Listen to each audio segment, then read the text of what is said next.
Hi friends, রাজ্য স্কুলে শিক্ষক নিয়োগের নতুন রিক্রুটমেন্ট বিজ্ঞপ্তি প্রকাশিত হলো 2025-এ। তো ফার্স্টে দেখো অফিসিয়াল নোটিশটা আমি তোমাদের দেখিয়ে দিলাম। তো এই নোটিশের মাধ্যমে আমি বলে দেবো কি কি পোস্ট, কি কি বিষয়। তাই ভিডিওটি স্কিপ না করে প্রথম থেকে শেষ পর্যন্ত মন দিয়ে দেখো।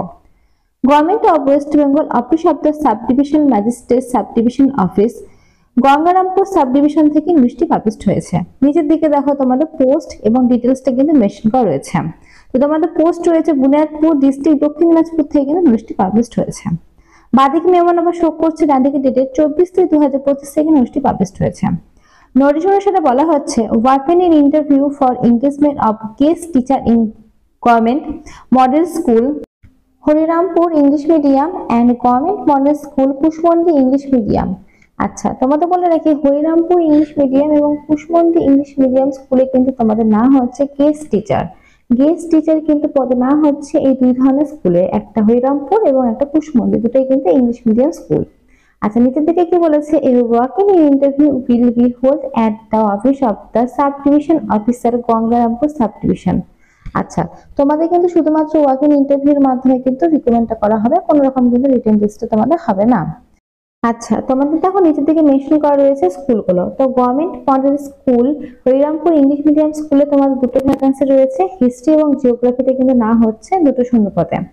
আচ্ছা, 2 নম্বরে রয়েছে গভর্নমেন্ট মডেল স্কুল কুশমন্ডিতে ইংলিশ মিডিয়াম স্কুলে না হচ্ছে জিওগ্রাফিতে একটা। তো দুটো মিলে কিন্তু তোমাদের তিনটে ভ্যাকান্সি রয়েছে, দুটো স্কুল মিলে কিন্তু তিনটে ভ্যাকান্সি রয়েছে। তো ফার্স্ট স্কুলে কিন্তু তোমাদের হিস্ট্রি এবং জিওগ্রাফিতে না হবে এবং সেকেন্ড স্কুলে কিন্তু শুধুমাত্র জিওগ্রাফিতে তোমাদের না হবে। আচ্ছা, তো চলো নিচের দিকে বাকি ডিটেলস রয়েছে সেটা এবার তোমাদেরকে আমি বলে দিই। তো নিচের দিকে দেখো কিছু এলিজিবিলিটি ক্রাইটেরিয়া বলা রয়েছে। তো তোমাদের বলে রাখি, তোমরা যারা গভর্নমেন্ট টিচার রয়েছে, অর্থাৎ যারা আগে স্কুলে জব করতে, সরকারি স্কুলে বা প্রাইভেট স্কুলে বা সরকারি স্পন্সর করে যে কোনো স্কুলে যদি তোমরা জব করে থাকো, তাহলে কিন্তু এখানে তোমরা আবেদনটা করতে পারবে, তাছাড়া কিন্তু আবেদনটা করতে পারবে না। এক কথায় রিটায়ার পার্সন কিন্তু লাগবে। এজ লিমিট বলেছে 62 ইয়ার্স এর মধ্যে যদি তোমাদের বয়সটা হয়ে থাকে তাহলে এখানে আবেদনটা করতে পারবে 1/1/2025 তারিখ অনুসারে। আচ্ছা, যারা ইন্টারেস্টেড তাদের ক্ষেত্রে একটা অ্যাপ্লিকেশন ফর্ম রয়েছে। তো সেই ফর্মটা কিন্তু তোমাদের সুন্দরভাবে ফিল আপ করে অল ডকুমেন্টস অ্যাটাচ করে কিন্তু তোমাদের ড্রপ বক্সে ফেলতে হবে। লাস্ট ডেট রয়েছে 19/3/2025 তারিখের মধ্যে। এখানে কিন্তু মেনশন করা রয়েছে, দেখতে পাচ্ছ। আর ডেট অফ ইন্টারভিউ যেটা তোমাদের হবে সেটা কিন্তু পরবর্তীকালে তোমাদের জানিয়ে দেওয়া হবে। এখনো পর্যন্ত কিন্তু কোনো রকম ডেট এইখানে কিন্তু শো করানো নেই। এখানে কিন্তু তোমাদের বলা রয়েছে, দেখো।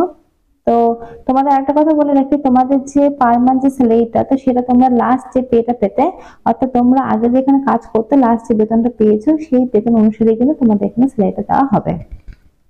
আচ্ছা, চলো এবার তোমাদের অ্যাপ্লিকেশন ফর্মটা দেখিয়ে দিই কি রয়েছে। তো এই হচ্ছে অ্যাপ্লিকেশন ফর্ম। তো ফার্স্ট দেখো তোমাদের ঠিকানাটা মেনশন করা রয়েছে, তোরা sub division officer Gangarampur sub division দক্ষিণ দিনাজপুরে কিন্তু এই ফর্মটা জমা করতে হবে।